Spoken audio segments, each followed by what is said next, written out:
Welcome back to On the Border. One of today's sponsors is a very innovative product. You ever get tired of those long, hot, sweaty summer days? Sure I do, boyo. Yeah, Mexico's got a lot of those. It's a desert. Jungle sometimes, but a desert. Yes, and it gets real hot. And Today it's we not got okay. the Cool Can. It's nice and cool. You just spray a little breeze. Wow! Nice and cool. You spray enough breeze, and the can itself gets all cool. Wow, I think I'm gonna use this to cool myself down! Yeah! Oh my god! Yeah, let's see that can again. Yeah! Yeah. Woo! Chili, welcome to On the Border! It's like ice cream for your skin.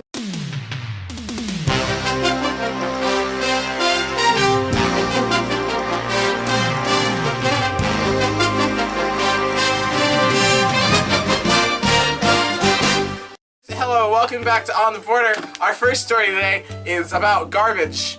Not us, but other garbage, like non-living garbage. There are some people that have been using very sacred caves, and not sacred, just pretty beautiful caves, as landfills, and just dumping all their trash in it. And now it's all wet and slimy, and it's not good. So now that's not good. We're gonna try and do something about that one day. National treasure to garbage dumps, not okay.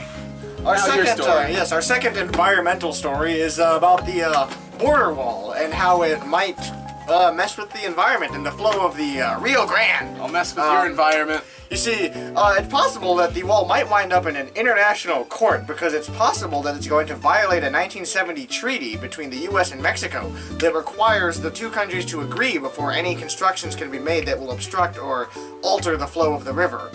The construction of a wall would have a serious impact on the direction of floodwaters whenever the river does flood. Already existing fences have already had some impact, so one can only imagine what a wall would do. Our next story is about abortion boats, and that's not aborting missions on boats, it's about aborting feti, like this little boy. Now, free abortions will be available this week after a boat run by the Dutch organization Women on Waves docked in Ixtapaguaro, which is a state in Mexico. The process they use is to pick up the women who want abortions, move to international waters, perform the surgery, and bring them back. And it's all free. And I imagine it's traumatizing, but I guess it's a weird ocean vacation.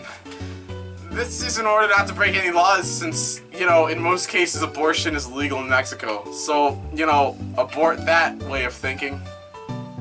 Now, on to our commercial break. We have a special movie trailer. Hey Joe, want a Kit Kat? Oh yeah, sure, man.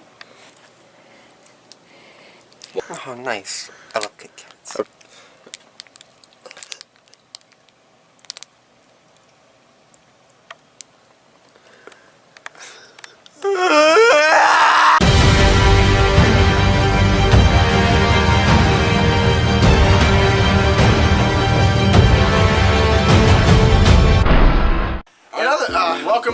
Welcome back to On the Border. Yeah. One of our bigger stories right now that you're not going to hear a lot of coverage about outside of Mexico is a state election in the state of Mexico. The Mexican Morena party, which is the more leftist party, might beat the dominant PRI party in the state election for governor. This may give an idea of which way things may swing in the presidential election next year on season 2 of On the Border. Watch season 2. It's gonna be lit. Our next story is about Ted Cruz, who's 100% human, and in a stroke of genius, highly venomous Komodo dragon senator from Texas, Ted Cruz, as I've said before, his name, his human-given name, not at all his lizard slave name, Alias. has thought to use the $14 billion in assets seized from the drug lord El Chapo to pay for the border wall. This proposal was named the El Chapo Act, which is an acronym, brilliantly, standing for Ensuring Lawful Protection of Hidden Assets to Provide Order Act. Well, I'm Chapo. Well, I'm all for it, Chapo Act. I really like this story because it's all the controversial figures from the past year coming together. You've got Ted Cruz, Donald Trump and his wall, and then El Chapo. Especially They're all Ted coming Cruz, together. though. Yeah. Someone please arrest him. That Zodiac killer's on the loose, and he killed my mother. Now, on to economic news. Our final story for tonight. Yes, we have reports that inflation is affecting Mexico a lot more, and it's not okay because it's the highest it's been since 2009, which is 5.9%. Now that's a lot of inflation, almost as much inflation as this, and this is a pretty accurate representation of how it's going to go down. So I'll explain what he's doing here while he does this. You see, we realize the only way to fix one country's inflation problem is just to inflate the currency of every other country. Therefore, it's just all kind of the same, and it doesn't really hurt that one country. Because if everybody goes up, we're all the same.